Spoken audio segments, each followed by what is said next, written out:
Bam. All right. You just got tagged, motherfucker. It's been a minute since I've ran the stream here, but I believe we are live now. Yay! Uh, Welcome. wel- Hey. Oh, why am I saying welcome? You're the one welcoming me. welcome UFS community to Top Deck Heroes, your premier UFS talk show or whatever we're calling it these days. I'm here with Keenan Meadows, former world champion. I think perhaps the only person to win both 100% of cardboard in a weekend. Or you No, I didn't win did not. teams. You didn't win. I So win two, 50%. 2 out of 3 is My pretty great. got the finals and teams, and the extended tournament. My deck got stolen the day before the tournament, which was sad because in testing, the winner of that tournament, Matt Turner, I had beat the crap out of him in like 8 games straight, and so I was totally ready to Path of the Master King my way to victory. Right when like my entire book bag got stolen with all my crap in it. Oh, But shout out to the jeez. UFS community to just shoving all of my standard stuff together so that I could at least play that event, and sometimes win it. You borrowed all your cards for that event? I borrowed every single Dude, card other than the legacy deck that's amazing. because I was completely I was 38 hours without sleep winning the legacy tournament, and so my backpack got just left at a table over there, and then I'm Oh pretty wow. sure like some scumbag Naruto player walked by and saw a free book bag and then Yeah. grabbed it, then went up to Cool Stuff's booth and was like, "Hey, I got all these cards. I don't know what this game is." And Cool Stuff is like, "These cards aren't worth anything. You're wasting your time. Please go away." And they threw it in the trash. And then they threw 'Cause it in they're the garbage. scumbags. Yeah, Yeah. more than likely, yes. Was that your only loss that weekend? This is like ancient history, but I remember Oh, we played in singles, and I like lit your ass on fire with slice kicks. that's right. You definitely did. You might Yeah. have been my only loss because in Legacy, I don't remember Swiss of Legacy at all. Yeah. Like again, I was completely burned out. I had woken up the day before, driven all the way through the night to Gen Con, got to Gen Con, stood in lines, got my Mm. reg, got my pre-register. So I was literally dead in the water. But I remember I had to play against the most sick top 8 you've ever seen in your entire life. It was John Air, followed by Garrett Brett, followed by Matt Coles. So 2 world champions and then a soon-to-be world champion, all in a Yeah. top cuts, and I 2-0'd every single one of those motherfuckers because discarding your opponent's hand and doing 18 to 20 damage in one attack is pretty good, so I hear. Yeah. So, Good old, but yeah, and then good old. Oh, that was the Dawson deck, right? that was the Yeah. Dawson Seishu, 18 damage Filthy. on command, like, Yep. yeah, totally fine. And, like, none of them had anti-discard at any point in time. Garrett had cute tricks and shit, but, like, sometimes, you just hit them in the head for 18 and they die. Like, Yeah. it was good stuff. It was good stuff. But yeah, you might have been my actual only loss that weekend Wow. in standard. Yeah, Now that 'cause I'm I thinking know about I know it. you finished in the tops, and so like your record must have been pretty good to get there, and then you obviously won the whole thing single limit at that point. Right.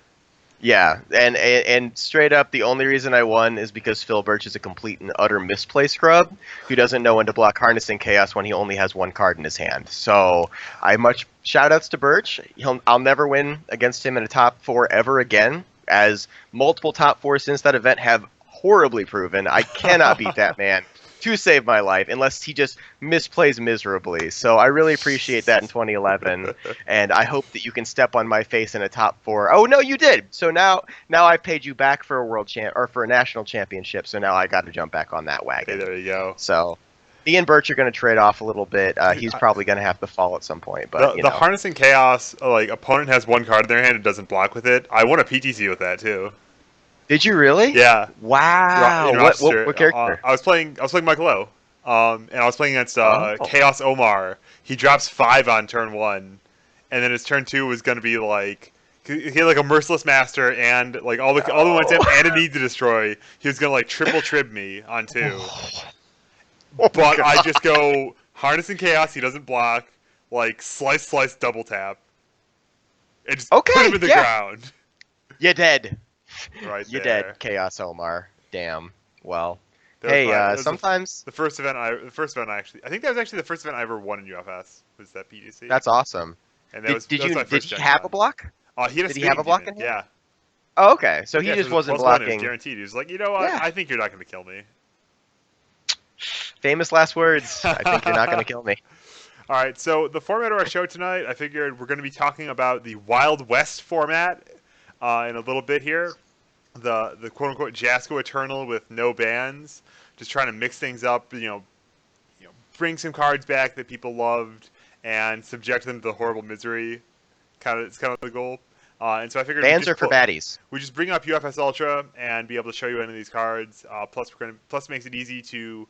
First, we're going to talk about the bans from 2 weeks ago because there has been a Top Deck Heroes about that yet, and anything else that comes up. So yeah, actually, let's get right into it. What do you think of the 4 bans we had? So we had Ryu, Shield Ram, and then the recheck cards. Is that right?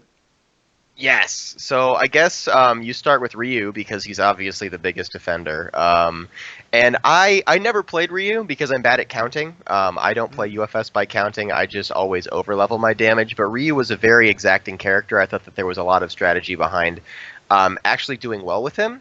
That Absolutely. said, yeah, so you played him, yeah? We've had this discussion before. Before I picked him up, I thought I was just getting luck sacked whenever I lost to him. Then I played him, and I'm like, no, this is really just that good. Yeah, Like, this yeah, is it's completely really normal good. draw. You just gotta know when to use what, when to go in, because his ability in itself, it sort of reminds me of the character when I won Ava, who blows up her foundations to win. Now, Yeah. Ryu keeps all his foundations down, and he gets to stack his checks, but he can get himself in a position where your opponent's holding like a mystery card in their hand, and you've played down your last card, and you're thinking to yourself, all right, I damage pump this, they have the block, then I'm completely handless going into their turn, Yep. and I just lose, versus I don't damage pump this, and I have one card in my hand, and God, I hope that this gun is going to match a block zone, or I can even pass it next turn, because I know that I'm just going to draw into a foundation to start. Like, it's got so many moving parts. Yeah, However, that's absolutely right. The moving parts, I but think. Yeah, go ahead. well, my big thing is like it was just better than other things, and Yeah. like there's the aggro version that ran like 4x spear and all of this other stuff, and I mean we built that version, we played that on our team for nationals and got like third, I want to say, and then and it was good. It just wasn't like the best and most optimized version. You were saying you were playing this version that only played like 2 spears, and it played a little bit more of a mid-range long game with some Templars in it. But like that can be so much more effective because like Ryu actually has a long game. Yeah, he Which really I does. was kind of surprised to Like, hear. Yeah, you compare him to a character like Yellow Devil, who's had some success playing kind of like defensive, drag the game out sort of strategy. Ryu is actually just better than that. He has his after discard one time, draw a card. That gives him some long game, especially if he just plays just goes like Etensel's Mistral, put it in momentum, draw a card, build. Like that's actually Not bad. really good. That's an insane sequence because then Yeah. it puts so much pressure on your opponent that you could follow this up with even more. It makes it very hard to play against him. And right. there's Or you can just follow it up with build out, and that's still bad because you're going to end up with cards in your hand. One of them's a Templar, and all of a sudden you got 28. You got a 28 life 28 ass life. with Yeah. a 7+ hand size, and they're dealing with, all right, I have to figure out some way through this miserable wall. Yeah, I think that Ryu there is a second level to playing Ryu, but level 1 even is just honestly kind of overwhelming. Like he gets a nut draw, he kills you on 1. And you Yeah. have nothing to say about it. Like you're just dead on turn 1. And I think that's kind of what really motivated the banning, because it's very hard to say, well, like how exactly is the game balanced if both players are playing perfectly optimally? How often do people actually do that? Like what kind of game do we Right. want to be playing? What are we And optimizing for? I think that's one of the reasons that Kim was banned, because Kim had that same sort of thing where not on turn 1, but on like turn 2, if X things happened, like I remember playing, I was playing, I think it was the crappy 120 card Ava, but like it was turn 2 against Dan Hughes, and he had like 4 foundations out or something. I blocked with a Templar back when it had Breaker. I reversaled with a Curse Splat. I revoked a damage pump. I had another high block in my hand after the Curse Splat, and I still died. I played 4 cards on my turn 2, his turn, to defend myself, and still got absolutely run over. And that's what it sort of sounds like Ryu's doing, where it's like, I'm just going to put this on the table, and you're just not going to do anything about it, because at this point in the game, you don't have the setup to deal with just a massive pile of damage that I don't even have to pay attention to my checks for, because I'm just putting them on top of my deck. Yeah, so I'm sure we've talked enough about Ryu on this show and in the past. I'm sure everyone knows about Ryu at this point. Do you think this is a positive, like overall positive ban, or is it something that maybe we will, but would have it somehow could have been, I don't know. Are you happy with banning Ryu? I'm fine with banning Ryu, honestly. I didn't get to play him much in tournament. Whenever I played him, I was playing Dimitri, and so like Dimitri has some tricks that he can do, revoke, caught red-handed. I like to play with negation tools, especially caught red-handed. It's my favorite card in standard right now, besides revoke. And like having these tools on the board really does disrupt his game plan. So like I never really had a terrible problem with him, but I can see why he's degenerate. He had enough wins under his belt. He was solidly played on every team that could possibly play him. I don't see any real reason that Nationals he wasn't. Crazy. Yeah, Nationals was like a Ryu on every team. But it was also like a Dimitri on every team and an Napalm Man on every team. And so like one of those got banned. Now another one's banned. We're going to see about Dimitri, but 'cause that character's format warping. But that's a whole other discussion. And what did you think about the Ryu ban? I hate bans as a general category. I don't like seeing cards get banned. I hate when people's decks aren't legal anymore. I think that really sucks. And I was still happy that Ryu got banned. I think when a character is that strong, when the character has like puts that much pressure on people to like really warp their game around him to stop him, I think it's just better if he's not there. Even with stop in the format now, and he didn't have a lot of tools against stop, but I mean I beat him I beat him twice at the Atlanta Pro Tour, and I'm still glad he's gone. Like because I think my deck wasn't fair either. So fair enough. So what else was on the ban? So we got Shield Ram. Oh, he's still my heart. Tell me your feelings about Shield Ram. This card was just fun. It was just like I get it. It was good. I've played against Dave Wagner and Ben Shoemaker for 10 years of playing UFS now. We finally hit our 10-year anniversary. UFS. But and I've been playing those guys, and they've been playing Shield Ram since that card came out. And I gotta say, the card was a blast to play. It turned on attack bases. It made cards that might not have been like ranged attacks that might not have been viable really playable. And I really enjoyed the card. Like you were saying, where cards get banned and suddenly you can't play your deck. Banning Shield Ram was like banning like 6 different decks. Like you lose fire, you lose like there was a death range suite that looked like it was just about to come into its own with all this like great napalm support. And then I think a Cowboy Battery coming out was like the last card that Shield Ram needed to maybe be good, maybe make death a playable symbol again. Besides Out of Psyche, but whatever. Well, like I think they're like real quick aside, like having a playable symbol and having a deck, like their existence of decks built on that symbol. Yeah. Like those aren't actually the same thing. Right? That's true. Psyche doesn't make death playable. He makes Psyche on death playable, where like life is a playable symbol. You can build a life deck with any character, and it's like it's a playable deck basically. Yes. Yeah, I definitely agree. And yeah, Psyche makes death a Psyche on death is a thing, but death is not a thing without Psyche or without Shield Ram now that that's gone. So it's kind of sad to me. I really liked Fire without Shield Ram. It's going to be interesting seeing Fire now because we did just watch Fire win a Pro Tour.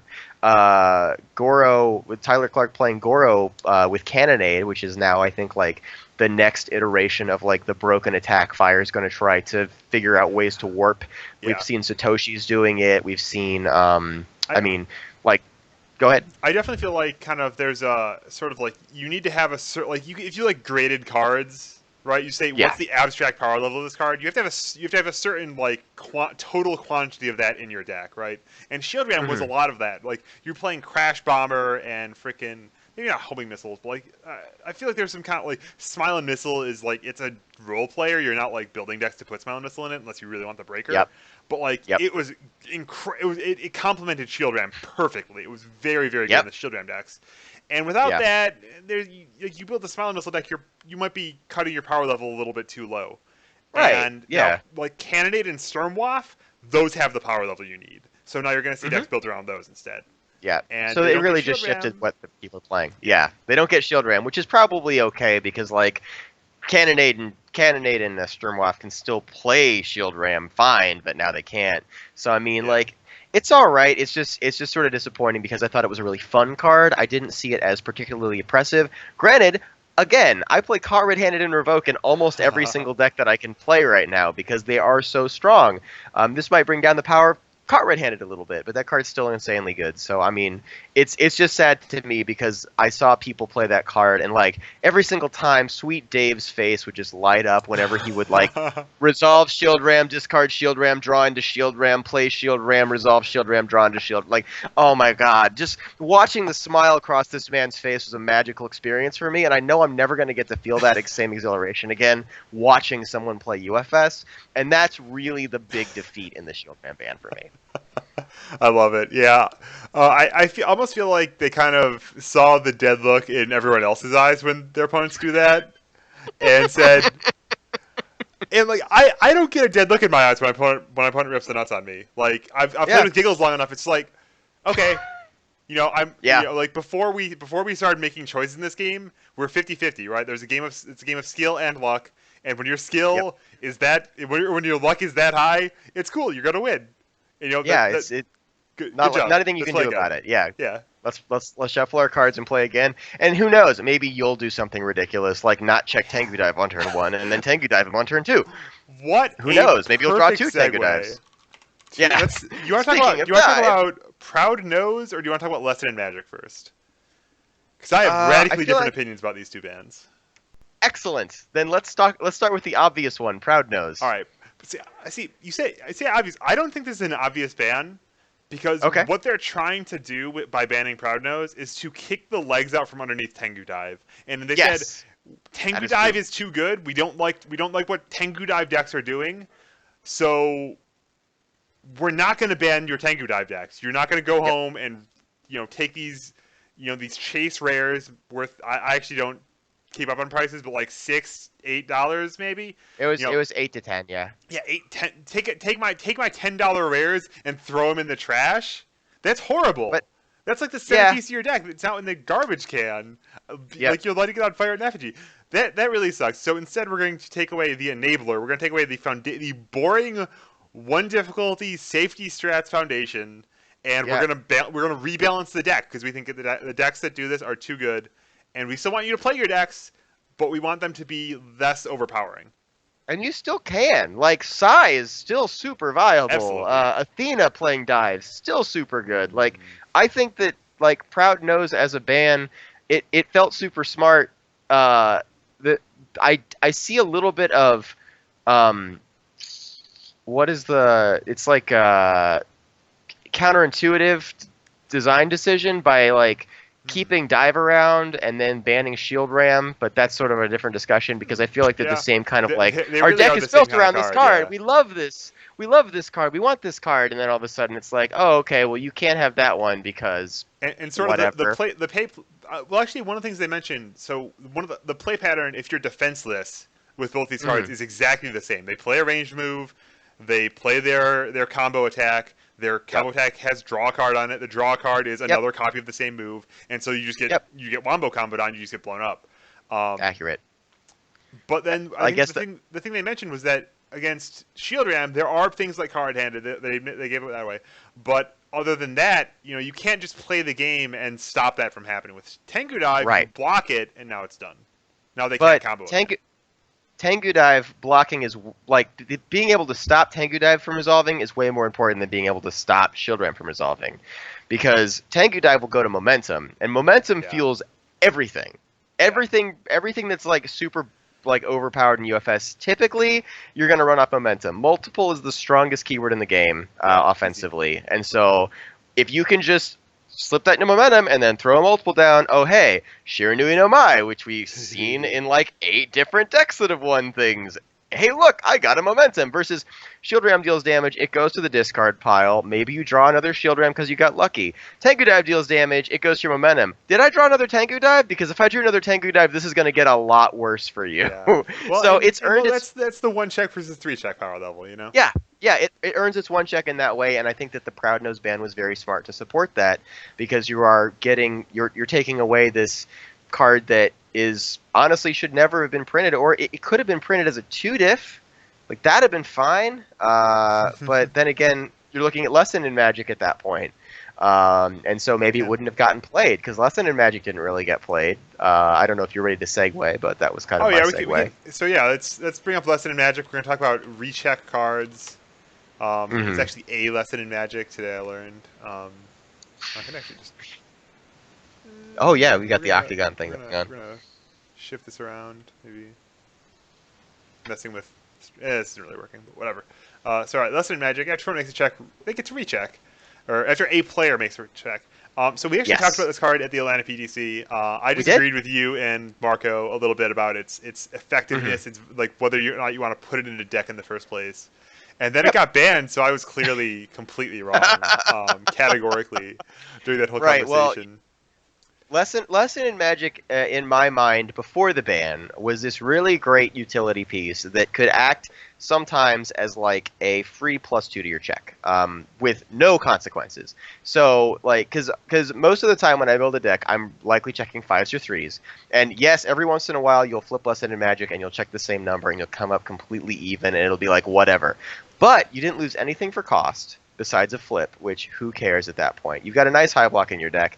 And the times that it either wins you a game by making your opponent fail a block, or saves you from dying because you don't have to suddenly commit 3 foundations because you checked really bad while you're building out after a poke turn, which in my experience with UFS is one of the most defenseless times you are. Like, you've played your Death Valley faceplant as Dimitri, and you're looking at your hand of like 2 surveyors going, all right, I just gotta hope this doesn't go poorly because it's turn 2, and if I hit something horrible, like everything goes wrong here. And then you check that Dark Side Master on the second one, you're like, I gotta fail it. But like, if you have that card down, all of a sudden it can just sort of change the way that the game is rolling for you, and it's at no cost. So I felt that the card was strong. Band strong though. I mean, I get that there's like the rationale behind people will just run Lesson in Magic as opposed to Proud Nose. But the thing is, like, as a 2 difficulty card, you have much less chance of getting that into play than Proud Nose, which Yeah. was really the bad problem because you just led with it or led Revoke and then Proud Nose, and all of a sudden you had your secure 2 foundations no matter how many 1-checks you run. If you ran a deck of like 58 1-checks, you would still pass those 2 cards, and then you could go off to the races with doing whatever the hell you wanted for the rest of the game, as long Yeah. as you weren't running a deck of 58 1-checks. I wonder if they just decided, we made Proud Nose. We think we made a mistake because of kind of the magnitude of, like, when you check a 1, you're supposed to be checking a 1, right? You're supposed to have to commit, Mhm. like, as many, like, 3, if you're playing a 5 diff that could normally be completely free for a good control check, something costs 4 foundations. Like, that's the price of Yeah. playing a 1-check in your deck. Yeah. And they just said, I if people are rechecking our Tengu Dive, then that's just it. That's the reason that this card is doing too well. It's because they're exploiting this low risk environment with these rechecks. Yep. If they just jacked up Tengu Dive or Proud Nose's difficulty to 2 instead of 1, it's actually worse It'd than be Lesson fine. Magic in like half a dozen Yeah. ways. Like, it's got Way a worse worse. block. It can't speed pump. It only applies to 1-checks, not 2-checks, where a lot of these decks are playing 1 and 2-checks, like Scorch Wheel or Shiranui no Mai next to their Tengu Dives. Or Hmm. for Kim, he played Howheat and Kyaku on top of his Zero Shikis. Um, very very common to see these bad checks come in groups because when as I hadn't really ever put together until I played the C deck in Atlanta. Like, if you Hmm. just check fives, you're just checking fives. It doesn't matter what else is going on. You're right. Like, you just have to get lucky, and then things are incredible, out of this world good. And if you get unlucky, Yeah. well, hopefully you tap your 4 and say, hope that doesn't happen Right. again. Or you recheck and then never have to worry about it ever again. Yep. And so yeah, it sort of like brings to mind the thought that what if they made like a new lesson in Magic, but instead of saying after a player makes a check, maybe it's after a player makes a check of 2 or higher.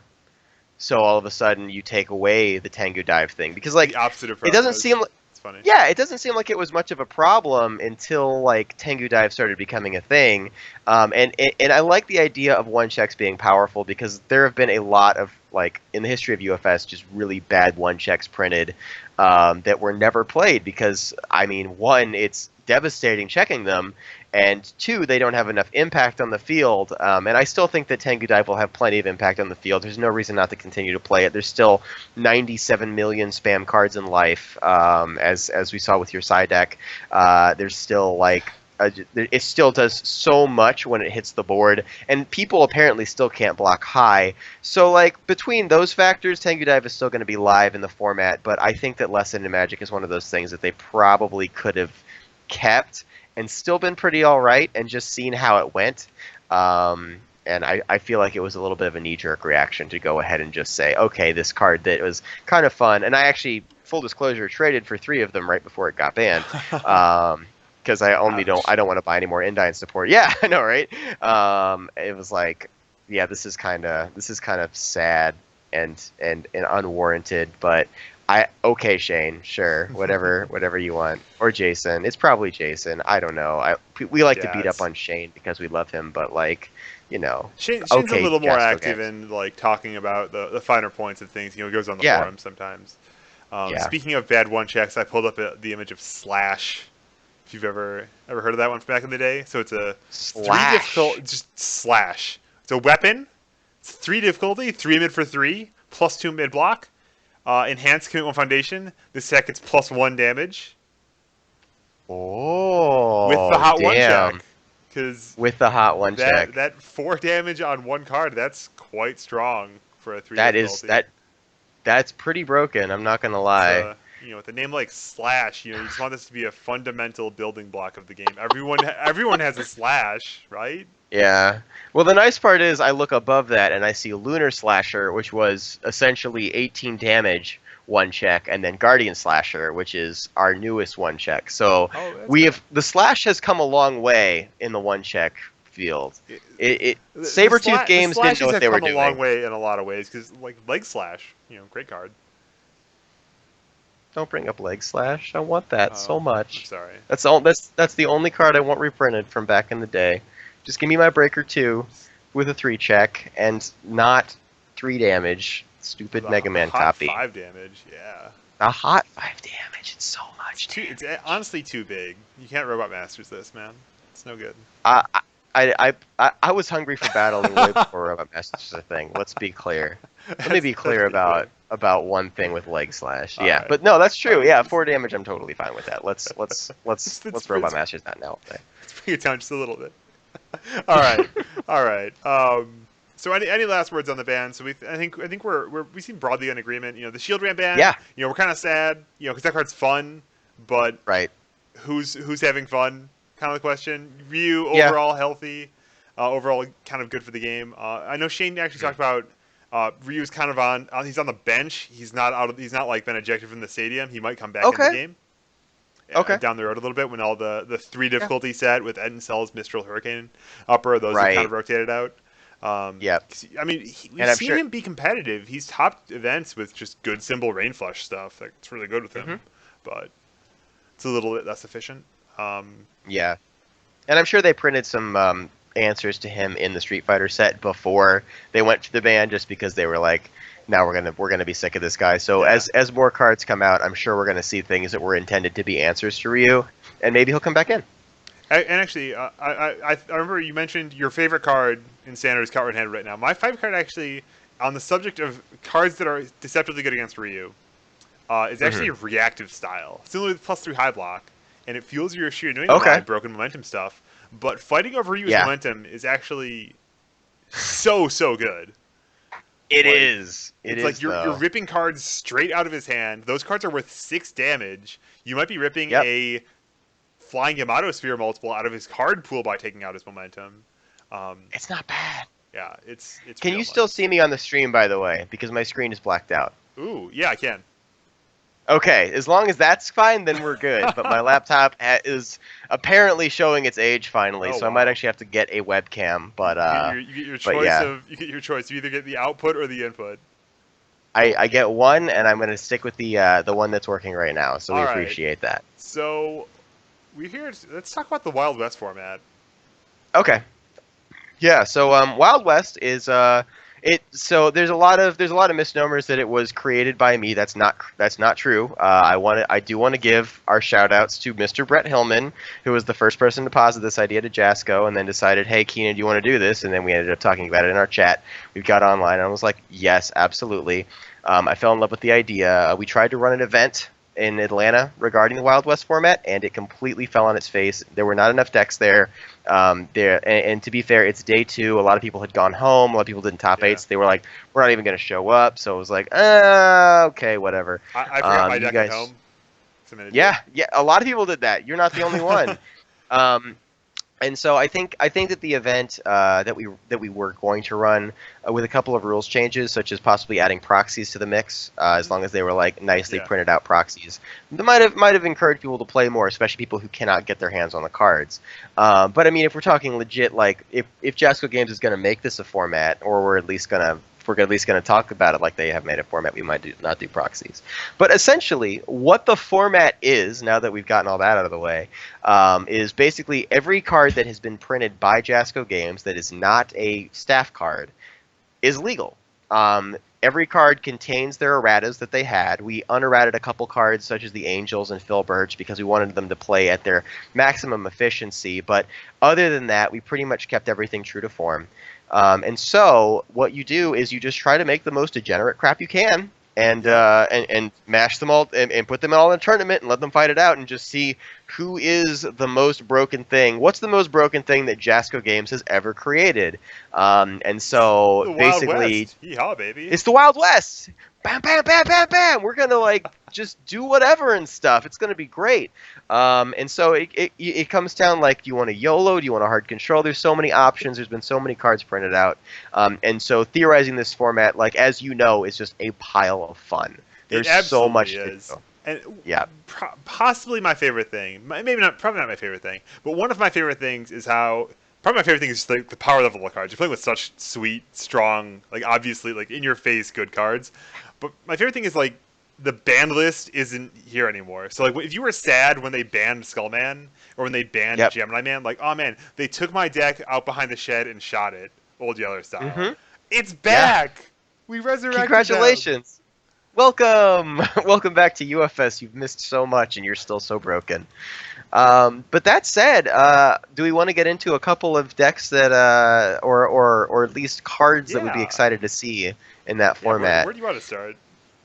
Well, yeah, I mean, so one of the main things that I caught right off the bat, the most broken thing that I could think of, just off the rip, just thinking about it for 5 minutes or so, and I still haven't found something that even like comes close to being this stupid, is definitely Scorchwheel Maxima with petrol powered. You're gonna scare him off. Yeah, oh my gosh. We're gonna start with the broken stuff, but we'll get into some fun stuff. I've got a really fun version of Maxima to share with you in a little bit. It's important to note that if you use the extended filter on UFS Ultra, you will leave out characters like Maxima. Oh yeah, because they get to the ban. Dirty bastard. Yes. So Maxima, and I'm going to pull them up on my screen too because the stream is a little behind, but Maxima has 3 E's, and they're all pretty damn good. The first one, every single character that was printed in this team all had this check a 5 or check a 4. I think K-Dash might have had that. K-Dash had a 4 for whatever reason. Okay, because he wasn't broken enough. But it's check a 5. If you block this attack, your block gets breaker 1. Cute. Great. So, it's like, incredibly defensive. Yeah, going in on him wildly, you kind of get fucked up a little bit.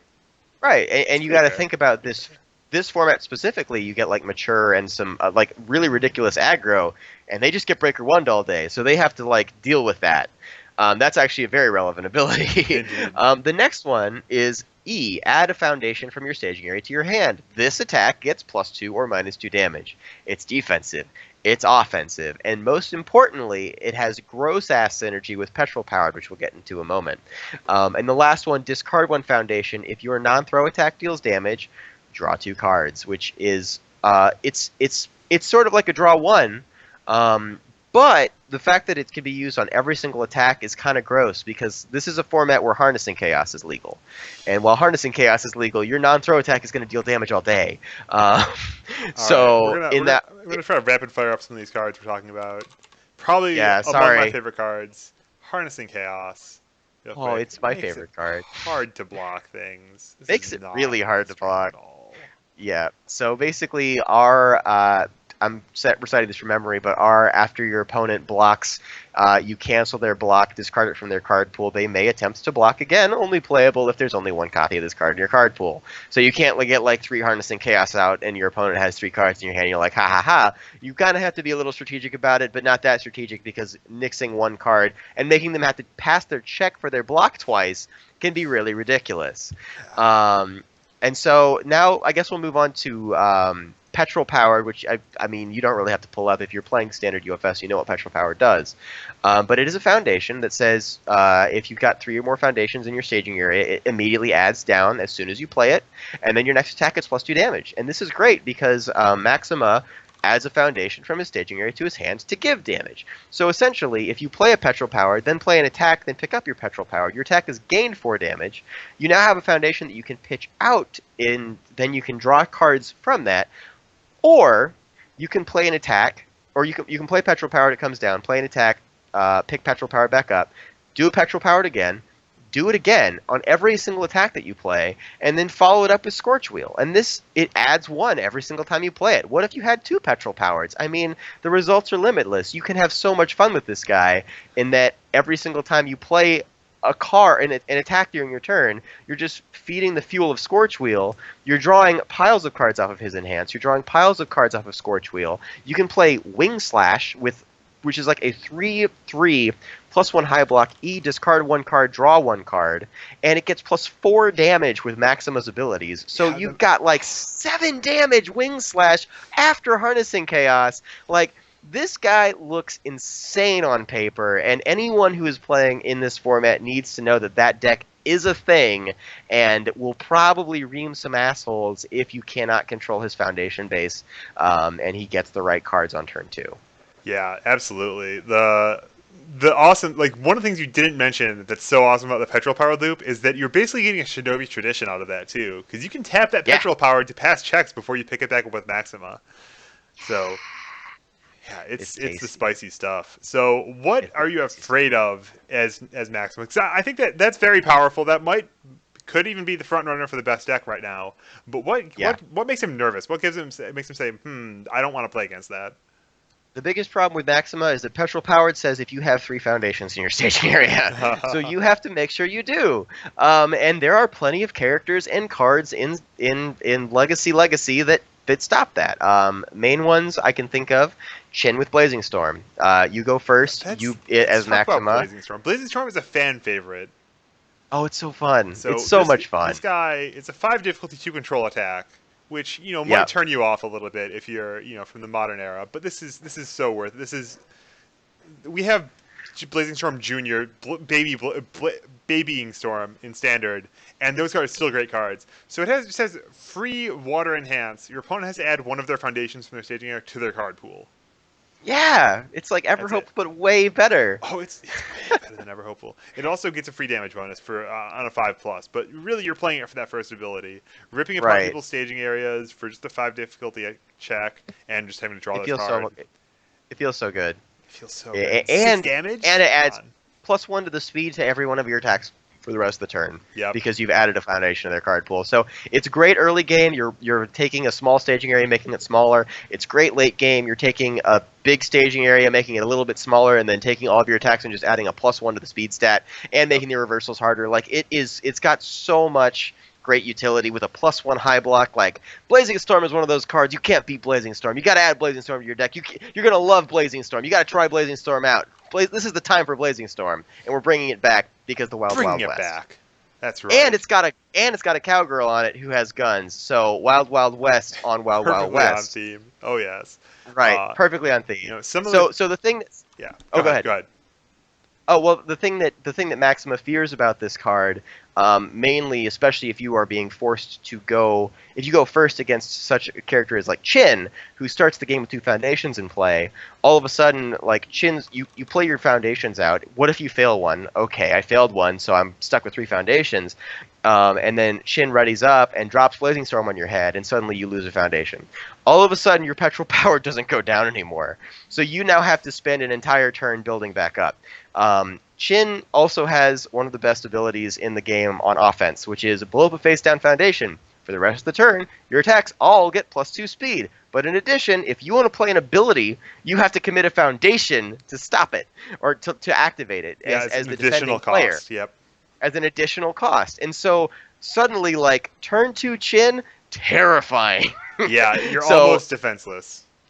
Yeah, Maxima has to have things go right against that deck, because not only can Chin like turn one Blazing Storm you, he can also then like follow that up with like drop Ever Hopeful and do all this other stuff, and suddenly you might not have a staging area anymore. Or he could be playing like Tengu Dive and +2 speed Tengu Dive, and if you want to speed reduce this Tengu Dive, you have to commit Foundations to speed reduce this Tengu Dive, and all of a sudden you're like, wait, Tengu Dive and Blazing Storm, that's a combo.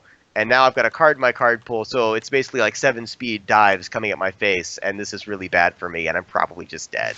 So, I mean, it's a great format. I love, like, there's so many ways you can take it, but Shin is definitely one of the people who gives Maxima the run for his money, which is interesting because in that format, it was the same situation. That's very true. Yeah, back the days of that standard format. You know, who else was Iori 2 dot? But I want to bring it in a little bit of a different direction. So we're talking about keeping Maxima below 3 foundations, below 3 foundations in his staging area. It's absurd when I actually say it out loud. But also, so Chin has a big problem where he needs to destroy a face-down foundation for his first form. Kind of like, just like against Athena sometimes, you could limit her on the face-downs in her staging area, turn off all of her abilities, and make her, make her just look bad. So there's one character who was recently banned in Standard who I think might be one of the best characters at doing both these things, Napalm Man. Yeah! Napalm Man's a lot of fun. Napalm Man. Oh yeah, I mean, Napalm Man, he had such a short life in Standard, really and did. I think that's a good thing out. because he warped the format horribly, and he burned out, if you will. But yeah, Napalm Man definitely takes a comeback.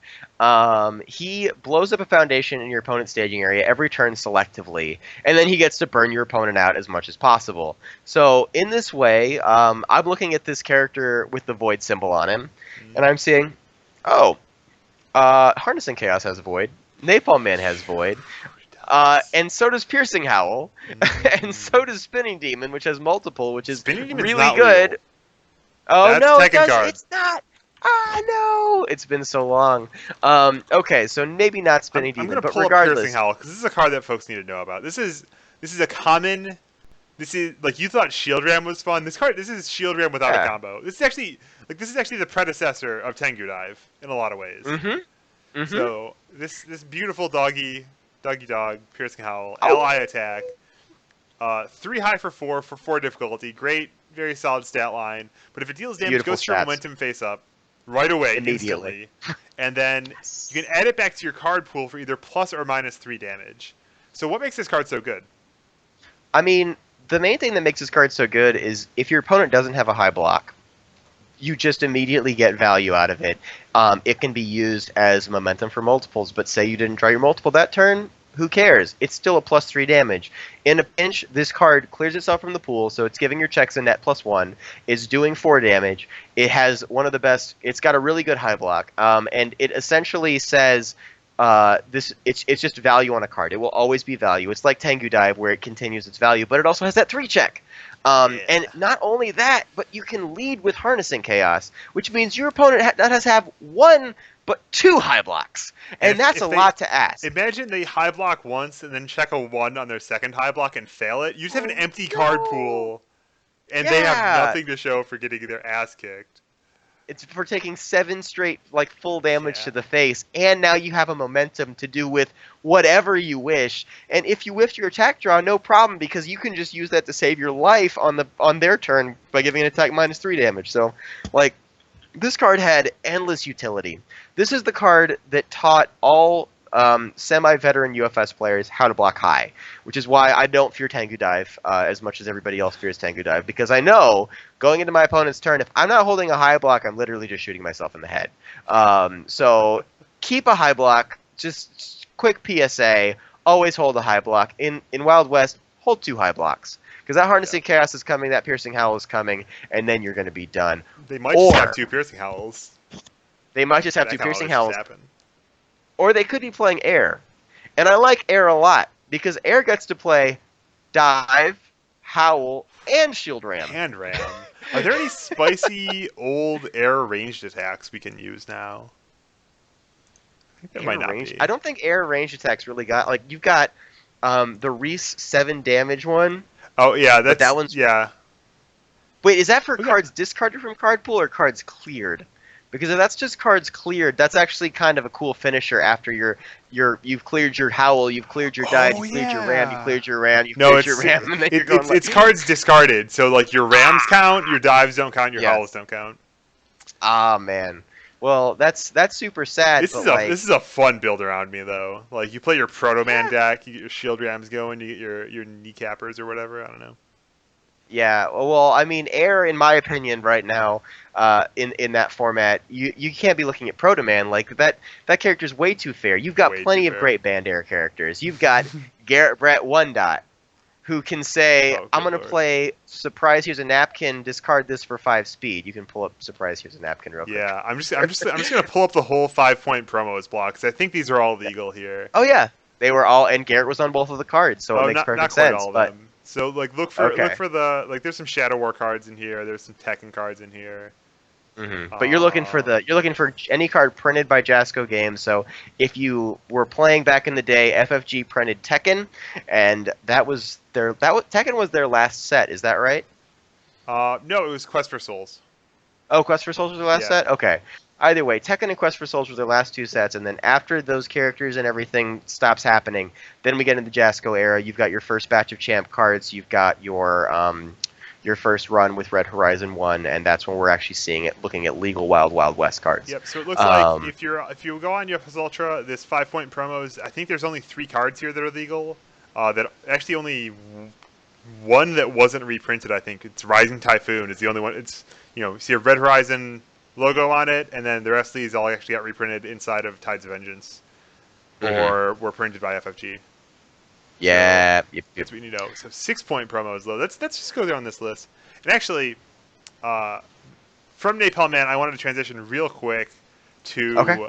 a somewhat of a fan favorite character who is legal in Standard, but has an entire new level in Wild West. That is my One Dot. So she is pretty that good the against stacker? Napalm Man. So that's the +3/+3 and gain 2 Okay. life if you hit for 4. So she's Yeah. legal in Standard. She's from King of Fighters 1. She's still around for a little while. She's great against Napalm Man. She can have some game against the broken decks because she's got a fat butt and gain some life. That +3/+3 is actually really good, honestly. Yeah. But what she can't do very much in Standard is stack right now because her 3-dot stacker doesn't have water. She only has water with the Mega Man stuff that really promotes stacking. The Gemini Man stuff only chains on water as well. And Yeah. the stacker she has just isn't very good. It's this weird 7-hand size face down cards in my card pool nonsense. What does that card even do? I've read it once. Don't answer that. That was But in the Wild West, that's fun. This character, we get a 4 difficulty character card that I have to scroll to find. That's playable. I can That drop is that on playable. turn 1 going second. And you can play all the Mega Man stuff. It says after you get hit, go get a character. You can play Narcissus, sack, go get a character.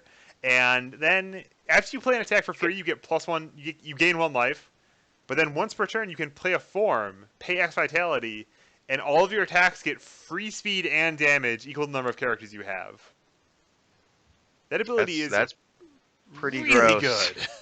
Pretty +2/+2 gross. is like Gemini Man good, and that's on top of all this life gain you've got going on. On top And of then you the- turn yourself sideways. turn yourself and then it's sideways. +5/+5. Oh yeah. That's so gross. That is disgusting. I love that.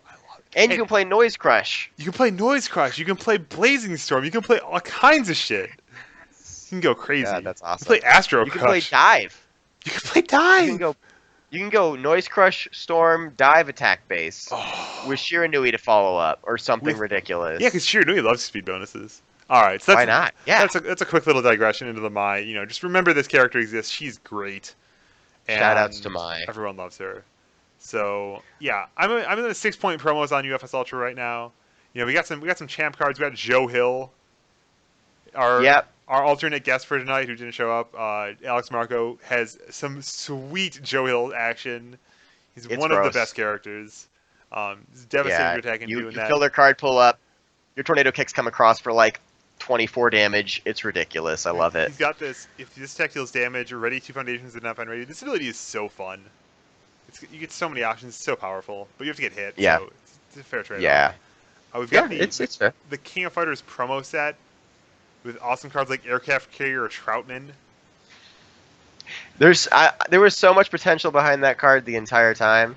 I was No, just there really wasn't. upset when Dave came out because I really wanted to play Aircraft Carrier Troutman You can't Dave, but it's can't cheat Infinity Symbol, and infinities.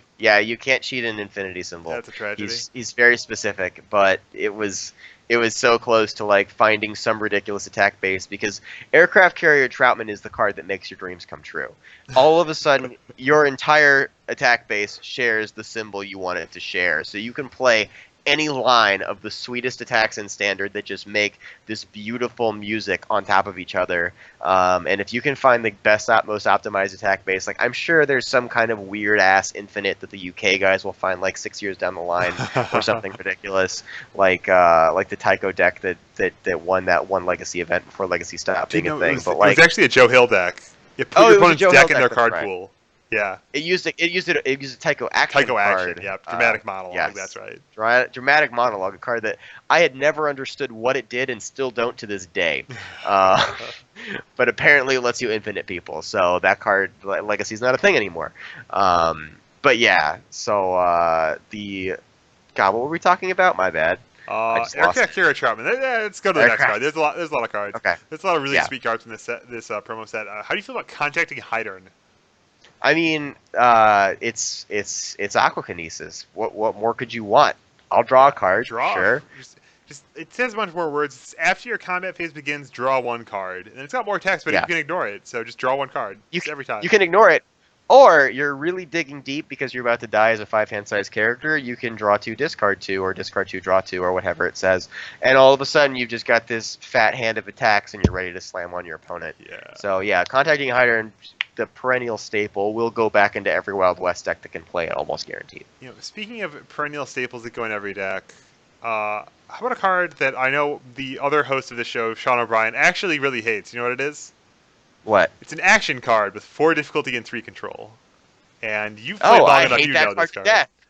I hate that card more than life. And that card will go in every single deck that can play it, and it's actually very good against the Maxima deck that I was talking about when the moon comes over the mountain, which literally just shits on every repeatable ability that has ever been printed.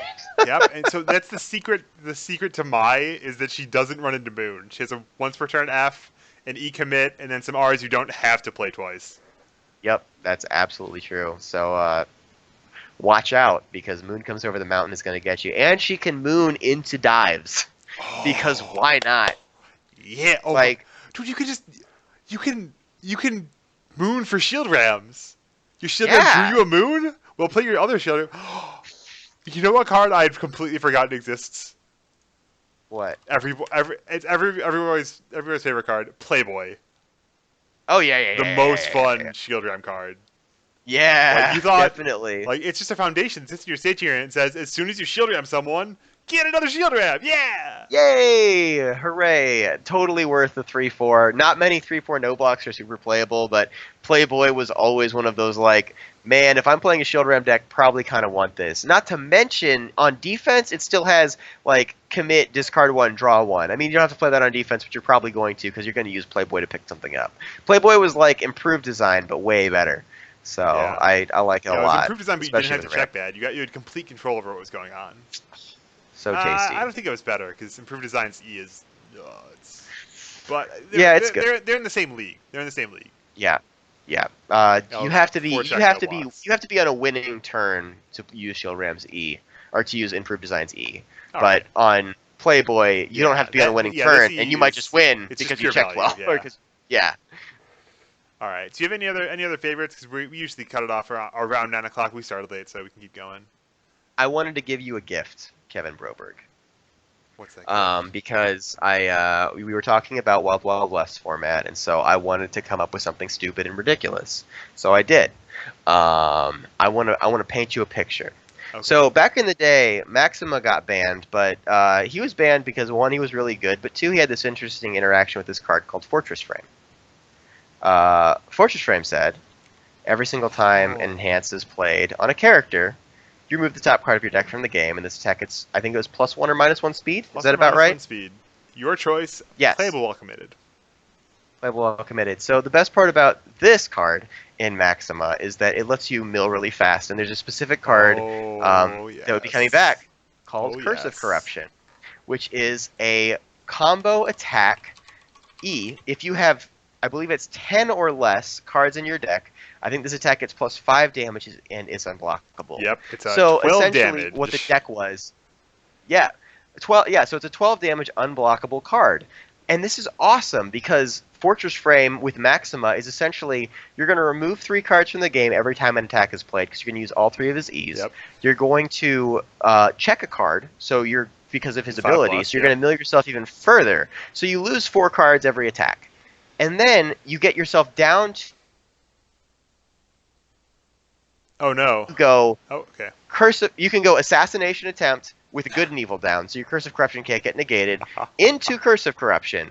But you can follow that Curse of Corruption up with a Tech Sphere, and if you removed another Curse of Corruption from your discard pile, suddenly you have 8 cards in your deck that can be unblockable +5 damage combos. And that is for you, Kevin, because I thought of that and I was like, you know who would like this more than anyone else on the face of the planet? Because Tech Sphere is infinite potential. The card, Keenan! if you can get it to work. Keenan! It's so great. I love it. What? Curse of Wilford, Corruption tell me. Ava! Yeah! Oh my god, yeah. They're 14s! And you deck yourself Yeah. on 2! You just deck yourself on 2. You play 60 cards and you're like, whoop, whoop, whoop, whoop. Curse of Corruption, win the game! Let's go. I love it. Yahtzee! Yahtzee! And then you have to text for your backups too. Like I feel like the biggest problem here is you're gonna be at 11 cards left or something, and you need to. Actually, that works fine. It's where you have to remove 8 to cycle and then get back under 10 again. It's some convoluted scenario, but Ava can do that no problem. That's true. That's very true. Oh She's my right God. back under 10 as soon as Oh you my cycle the God. first time. Dude, this format is amazing.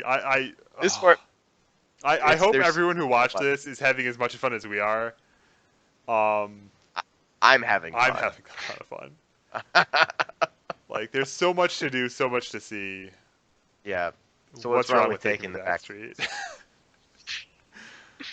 You'll never know if you don't go. All I'm saying. That's the real talk. Yeah. This format, it won't directly make you better at UFS in that you won't come back and be like, okay, now I understand how to fight against Dimitri in Standard now.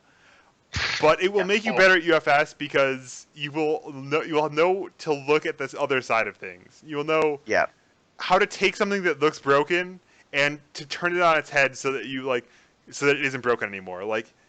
I think Maximum can get blown up by Curse of Corruption Ava. Yeah, maybe. I mean, there's 18 answers to everything in this format is the best part. Yeah. Moon comes over the mountain. Including the answers. Including the answers, yeah. Moon comes over the mountain, beat by good and evil, beat by this, beat by that. It's a giant circle of fun, And I really appreciate that about being able to get all of these cards back and being like, oh my god, I love every piece of negation that I've ever seen. As a control player, or if you're Ben Shoemaker, I just want to conch blast people and play Piercing Howl and Harnessing Chaos and Hoytzel. There's. Hoytzel! I know! There's so much! The King of Yahtzee, let's go! The King of Yahtzee! Oh, hey, we hit a 2-check and a 6-check. All of the damage. Let's go! It's so good. So I really want to see more support for this format. Ideally, some side events at some pro tours if people can stick around for day 2. I understand it can be really salty after a 8-round Swiss, and then you just get barely cut by diversity, or you're one of the 4-2s that gets thrown out. But seriously though, if you can stick around for one more day and play the side event, check it out, try it out, allow proxies, because there's a bunch of new people playing this game who are going to look at this format and go, why should I even bother? I'm not going to get all these cards. Whatever. It's the wild, wild west. There aren't rules. There's no logic in this anywhere. It's just broke crap that you threw together because you saw 2 cards and you said, these would mash up well, and I can't play this card anymore, so I'm going to get one more shot at making the most broken Kim deck I possibly can. Yeah. It is there's so much great to it. So guys, I implore you, try it out. Create some more side events at PTCs, just in general, whether it's this format or other ones. get UFS into a more fleshed out state, and let's have some fun with it because there's so much fun to be had. There's so much potential, and I think you guys are just gonna really enjoy it. I can't think of a better way to end the show than that. So I think we're gonna call it a night, guys. Try out Wild West, brew some crazy shit, and have fun because it's Yes, awesome. do all of those things. All right, bye Thank you for guys. joining me tonight, Keenan, and we'll see Absolutely, you thank you for next having me. week, viewers, with our regularly scheduled host at our regularly scheduled time, 8 o'clock Eastern on Wednesday nights. Good night.